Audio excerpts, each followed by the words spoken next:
안면 인식 장애에 대해서 여러분들은 들어보신 적이 있으십니까? 이 장애는 사람들의 얼굴을 잘 구별해내지 못하는 장애입니다.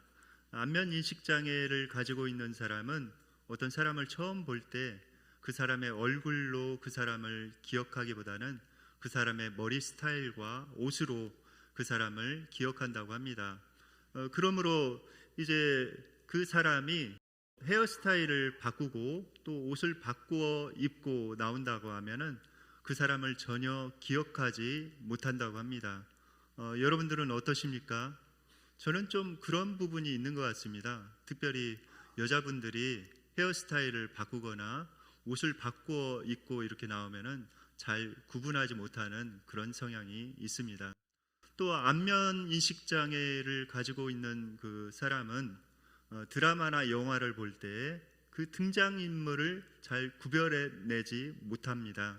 여러분들은 어떠하십니까? 드라마나 영화를 볼 때 등장인물을 잘 구별해내고 있으십니까? 그렇다면 안면 인식 장애가 없는 것입니다. 우리가 알고 있는 유명한 배우 중에 브래드 피트라고 있습니다. 이분은 배우이자 감독이기도 하죠.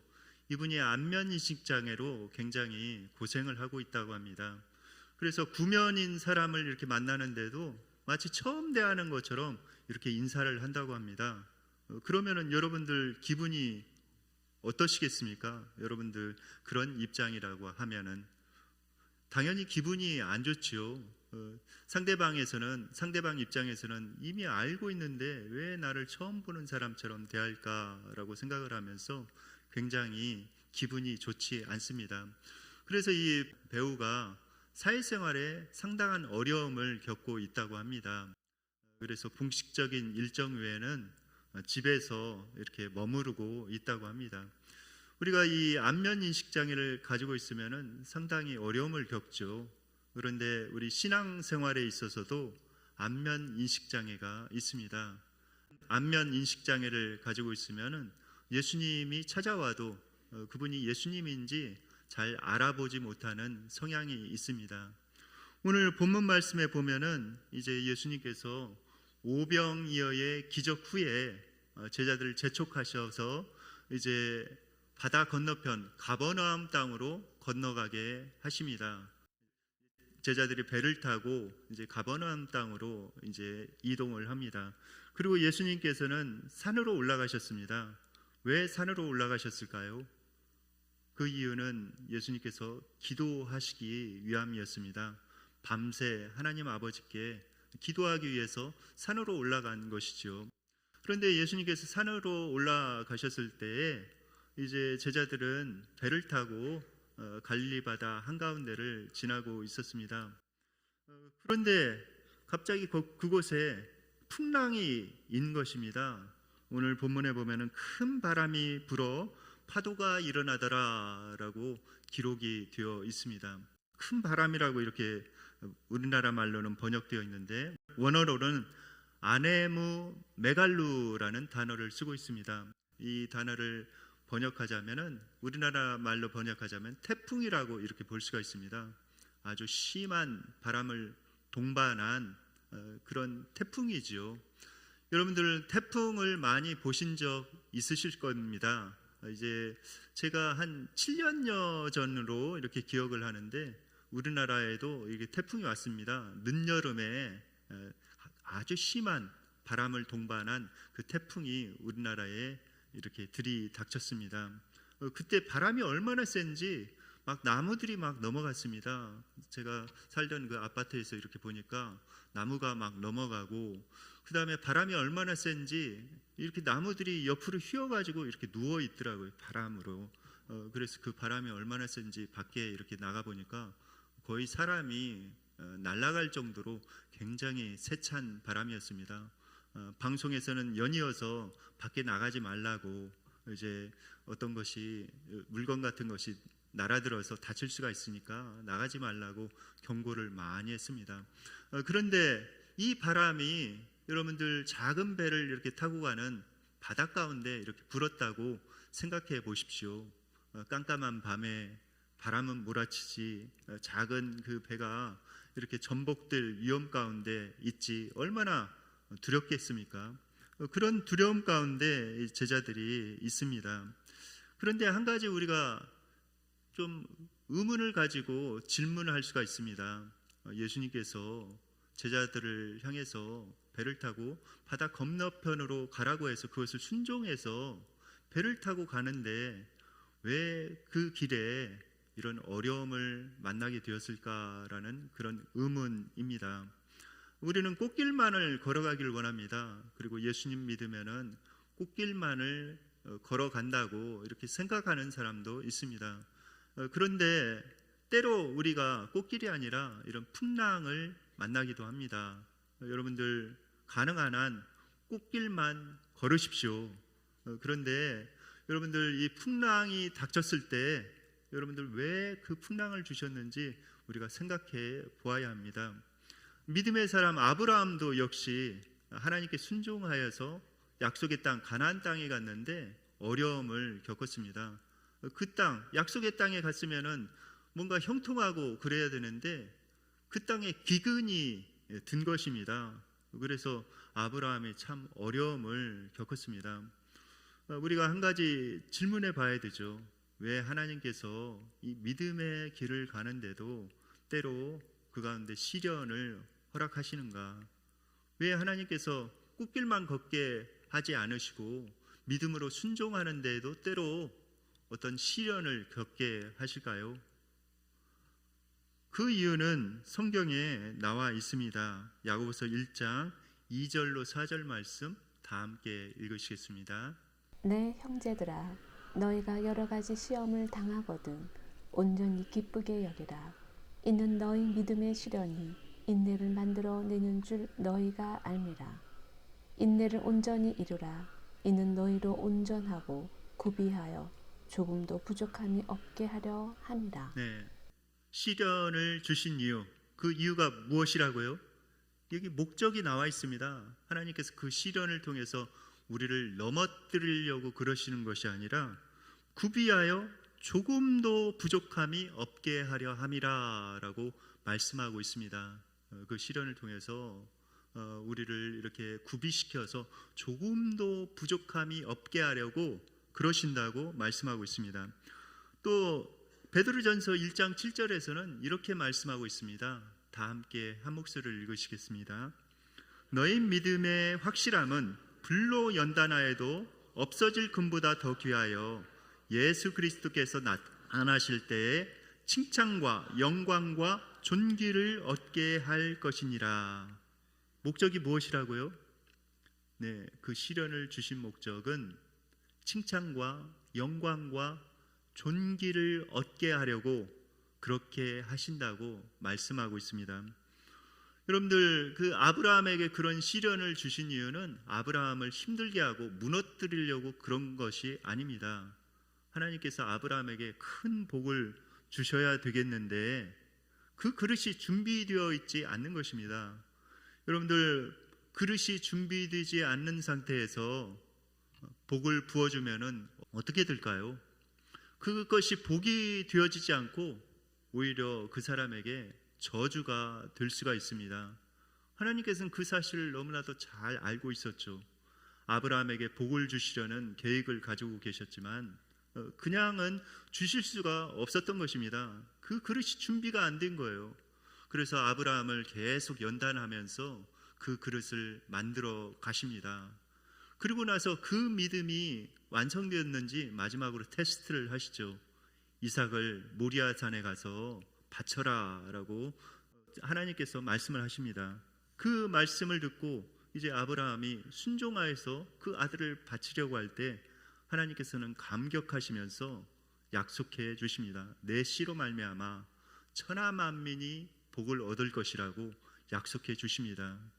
그러므로 여러분들, 이것을 통해서 우리는 기억해야 합니다. 어떤 시련, 어려움을 만났을 때 하나님께서 이것을 통해서 나를 무너뜨리려고 하시는 것이 아니라 나를 만들어 가시려고 하신다는 사실을 여러분들 기억하셔야 합니다. 욥이 역시 그런 어려움들을 이렇게 겪었죠. 욥은 참 많은 시련을 겪게 되었습니다. 그런데 그가 고백을 합니다. 욥기 23장 10절 다 함께 읽으시겠습니다. 그러나 내가 가는 길을 그가 아시나니 그가 나를 단련하신 후에는 내가 순금같이 되어 나오리라. 네. 하나님께서는 우리를 순금같이 정결하게 이렇게 하십니다. 그래서 주 예수 그리스도께서 오시는 날에 칭찬과 영광과 존귀를 얻게 하시려고 하십니다. 여러분들 소망 가운데 믿음으로 주님을 바라보시기 바랍니다. 그 주님을 바라볼 때 그 어려움들을 이겨나갈 수 있는 내면에 힘이 생깁니다.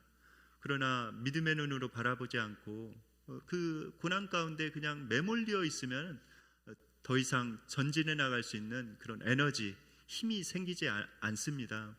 여러분들, 하나님께서 여러분들을 향한 계획은 항상 선하심을 믿으시기 바랍니다.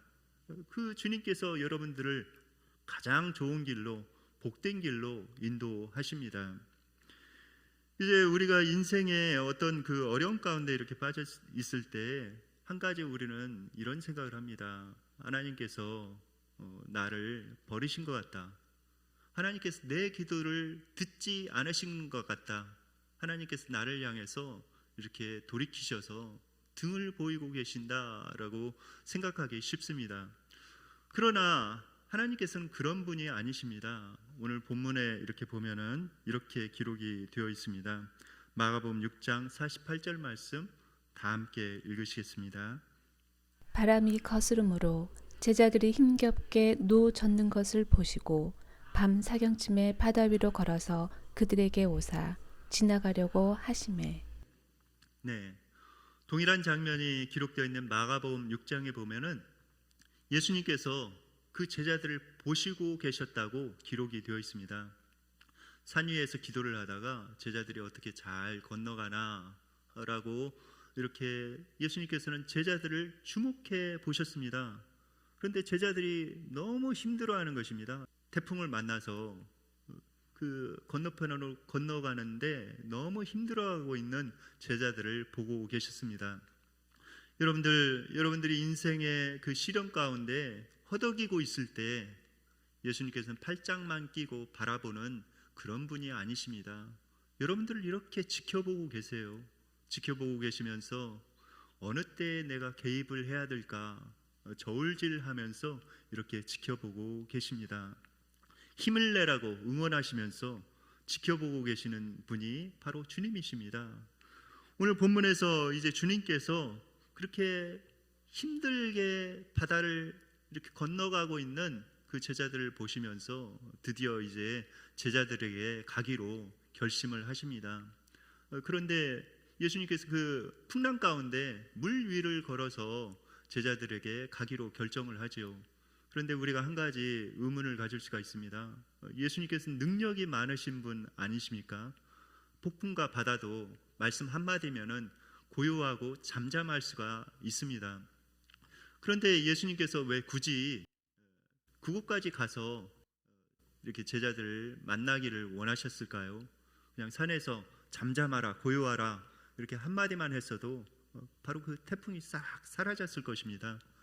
그런데 왜 주님께서 굳이 그 풍랑의 현장 가운데 찾아가기를 원하셨을까요? 그 이유는 제자들에게 예수님이 어떠한 분인지 깨닫게 해 주시기 위해서 그렇게 하신 것입니다. 멀리에서 그렇게 예수님께서 명령하셨으면은 제자들은 전혀 깨닫지 못했겠죠. 그러나 예수님께서 그 삶의 고통의 현장 가운데 찾아가심으로 말미암아 그들은 예수님이 하나님이시라는 사실을 깨닫게 됩니다. 오늘 본문에 보면은 이제 예수님께서 제자들에게 찾아가십니다. 그런데 예수님께서 제자들에게 찾아가신 그 시간이 몇 시인지 아십니까? 오늘 성경 본문에는 나와 있지 않지만 다른 성경 본문에 동일한 장면이 기록된 장면을 보면은 사경에 예수님께서 제자들을 찾아가셨다고 기록하고 있습니다. 그러니까 사경이면은 우리나라 시간으로 3시에서 새벽 3시에서 6시를 가리킵니다. 그러니까 깜깜한 밤이죠. 깜깜한 밤에 그 풍랑이 이는 상태에서 이제 예수님께서 물 위를 걸어서 제자들에게 가고 계십니다. 여러분들이 그런 상황에서 배가 뒤집히려고 하는 그런 위태한 상황에서 물 위로 걸어오고 계시는 예수님을 본다면은 여러분들은 어떤 반응을 보이시겠습니까? 아마 여러분들은 이런 반응을 보일 것 같습니다. 아, 주님께서 드디어 오시는구나, 할렐루야다 라고 생각하면서 주님을 맞이할 것 같습니다. 그런데 이 제자들은 안면 인식 장애가 있었던 것 같습니다. 3년여 동안이나 예수님과 함께 했는데도 불구하고 예수님이심을 알아보지 못했습니다. 오히려 유정이다 라고 하면서 너무 두려워했죠. 여러분들, 두려움은 어디에서 오는가? 우리가 믿음이 있으면서도 두려움이 오는 이유는 하나님이 어떠한 분인지 우리가 분별하지 못하기 때문에 그렇습니다. 알지 못하기 때문에 그런 것이죠. 나의 삶의 현장 가운데 찾아오신 그 주님을 내가 깨닫지 못하기 때문에 두려워하는 것입니다. 하나님은 어떠한 분이십니까? 성경에 보면은 이렇게 말씀하고 있습니다. 창세기 18장 14절 말씀, 여호와께 능하지 못한 일이 있겠느냐라고 성경에서 말씀하고 있습니다. 하나님께서는 능치 못할 일이 없으신 분이십니다. 그 전능하신 하나님이 우리가 믿고 있는 하나님이시죠. 또 로마서 8장 32절에서는 이렇게 말씀하고 있습니다. 다 함께 한 목소리로 읽으시겠습니다. 자기 아들을 아끼지 아니하시고 우리 모든 사람을 위하여 내주신 이가 어찌 그 아들과 함께 모든 것을 우리에게 주시지 아니하겠느냐. 네. 전능하신 능력을 가지신 하나님이 심지어는 자기의 아들의 생명보다도 우리를 더 사랑하십니다. 그러니까 그 아들을 아끼지 아니하시는 하나님께서 어찌 우리에게 모든 것을 주시지 않겠느냐라고 말씀하고 있습니다. 하나님께서는 우리에게 가장 좋은 것들을 주시기를 원하십니다. 그런 하나님을 여러분들 믿으십니까? 믿으신다면은 두려워하지 말아야 합니다. 이제 예수님께서 그들에게 즉시로 말하지요. 두려워하고 있는 그들에게 두려워하지 말라, 내니 두려워하지 말라 말씀하고 있습니다. 하나님께서는 이미 약속을 해주셨습니다. 이사야서 41장 10절에 보면은 이런 말씀이 나옵니다. 두려워하지 말라, 내가 너와 함께함이니라. 놀라지 말라, 나는 내 하나님이 됨이니라. 내가 너를 굳세게 하리라. 참으로 너를 도와주리라. 참으로 나의 의로운 오른손으로 너를 붙들리라 라고 우리에게 약속해 주셨습니다. 여러분들, 이 약속을 믿으십니까? 이 약속을 붙드는 사람에게 하나님의 능력이 나타납니다. 그리고 두려움이 사라집니다. 여러분들, 하나님께서 여러분들과 함께 하시겠다고 하시는 이 약속을 굳세게 붙드시기 바랍니다. 이제 제자들이 이제 찾아오신 그 예수님을 깨닫고 예수님을 배에 모시게 됩니다. 그러자 어떻게 되었는가? 요한복음 6장 21절, 오늘 본문 말씀을 다 함께 읽으시겠습니다. 이에 기뻐서 배로 영접하니 배는 곧 그들이 가려던 땅에 이르렀더라. 네, 예수님을 그 배에 모셔드리자 그들이 가려는 땅에 이르렀다고, 목적지에 이르렀다고 기록이 되어 있습니다. 또 동일한 장면을 기록하고 있는 마태복음 14장 32절 33절에서는 이렇게 말씀하고 있습니다. 다 함께 읽으시겠습니다. 배에 함께 오르매 바람이 그치는지라. 배에 있는 사람들이 예수께 절하며 이르되 진실로 하나님의 아들이로소이다 하더라. 네, 예수님을 알아보고 예수님을 배에 모시자 바람이 그쳤다고 기록되어 있습니다. 그리고 예수님이 어떠한 분인지 그들은 밝히 깨닫게 되었습니다. 그래서 진실로 하나님의 아들이십니다, 하나님이십니다 라고 고백을 하면서 예수님께 경배하였습니다. 그리고 그 배가 목적지에 안전하게 도착을 한 것이죠. 여러분들의 인생 가운데 온전히 예수님을 주님으로 모셔드리고 예수님을 선장으로 모셔드리고 살아가시기 바랍니다. 그러면 주님께서 여러분들의 인생을 안전하게 목적지까지 인도해 주실 것입니다. 김범석 목사님이라고 계십니다. 이분이 한때 신학교 교수를 꿈꾸었습니다. 신학교 교수를 꿈꾸고 신학교에 들어가서 열심히 공부하고 있는데 학부 3학년 때가 되었습니다. 이분에게 형님이 있었는데 그 형님이 사업을 하다가 크게 실패를 했습니다. 완전히 망하게 된 것이죠. 큰 부채를 이 집이 이제 떠안게 되었습니다. 그래서 더 이상 학업을 할 수 없는 지경에 이르르게 되었습니다. 그래서 이제 그가 신학교를 떠나고 또 정든 사람들을 떠나서 이제 낯선 환경 가운데 일할 수밖에 없었습니다. 그가 할 수 있는 일은 어떤 일이었는가? 이제 과일, 야채 장수였습니다. 과일과 야채를 이제 파는 그런 사람이 이렇게 되었습니다. 본인은 굉장히 내성적인데 왜 하나님께서 이런 일을 이렇게 시키셨을까? 이제 아무것도 가진 것도 없고 희망도 없고 꿈도 이룰 수도 없고 그 다음에 사랑하는 그런 사람들 다 떠나서 이렇게 길거리에서 장사해야 된다는 그 사실이 참 비참하게 여겨졌습니다. 도대체 하나님, 저에게 왜 이러십니까? 제가 정말 신학교 교수가 되어서 하나님의 일을 하려고 하는데 왜 이런 어려움을 주십니까? 라고 그는 원망하면서 불평하게 되었습니다. 그런데 여러분, 이분이 지금 어떤 일을 하고 계신지 아십니까? 이분이 어떤 일을 하고 계시냐면 열매 나눔 재단을 운영하고 계십니다. 이분이 5개의 사업체를 운영하고 있는데 어떤 피혁을 만드는 그런 회사, 그 다음에 커피숍, 또 여러 그 회사들을 5개나 이렇게 운영을 하면서 참 좋은 일을 하고 계십니다. 근데 탈북자들, 여러분들 탈북자들 있지 않습니까? 그 탈북자들이 우리나라에 와서 잘 적응을 하지 못하는 경우가 많이 있습니다. 그들을 데려다가 그곳에서 일하게 하고 사회에 잘 적응해서 나갈 수 있도록 이렇게 돕는다고 합니다.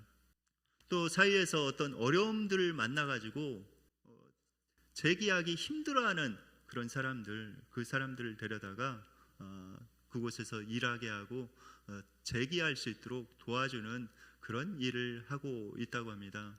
참으로 보람 있는 그런 사역을 이분이 하고 있지요. 이분이 이런 고백을 합니다. 내가 이런 그 놀라운 하나님의 사역을 할 수 있게 된 그런 결정적인 계기는 그런 어려움 때문이었다라고 고백하고 있습니다. 그 어려움을 통해서 자신은 그 사람들의 어려움을 공감했다는 것입니다. 사람들이 얼마나 삶의 현장 가운데서 힘들게 살아가고 있는지, 그리고 고난과 역경을 당한 사람들이 얼마나 고통스러워하고 힘들어하고 있는지, 그리고 그들이 어떻게 일어날 수 있는지 그는 몸소 체험을 했던 것입니다. 그것이 기반이 되어서 진정으로 다른 사람을 세우고 위로하고 또 그들을 하나님 앞에 이끌 수 있는 그런 영성을 지니게 된 것이죠. 그리고 장사를 하면서 얻었던 그 경영의 노하우, 그것을 그가 장사를 하면서 이렇게 얻게 되었는데 그것을 통해서 나눔 열매 재단을 잘 운영할 수 있었다고 그는 고백하고 있습니다. 여러분들에게 닥쳐오는 그런 어려움들, 시련들, 그것은 하나님께서 여러분들을 무너뜨리기 위함이 아님을 여러분들 꼭 기억하시기 바랍니다. 하나님께서는 그것을 통해서 여러분들을 정금같이 단련하시고 평안과 미래와 소망을 주시기를 원하십니다. 우리가 할 일은 무엇인가? 우리의 인생의 배에 예수님을 선장으로 모시는 것입니다. 그리고 예수님을 모시고 예수님께서 인도하시는 대로 한 걸음 한 걸음 나아가는 것입니다. 그럴 때 예수님께서는 여러분들의 인생을 평안으로 인도하십니다. 그리고 여러분들이 가야만 하는 그런 목적지에 안전하게 도착할 수 있도록 인도해 주실 것입니다. 이 대림절이 깊어가는 이때에 예수님을 온전히 여러분들의 삶 가운데 주님으로 모시고 그분을 따라감으로 말미암아 하나님께서 여러분들을 통해서 놀라운 하나님의 일을 이루어갈 수 있기를 예수님의 이름으로 축원드립니다.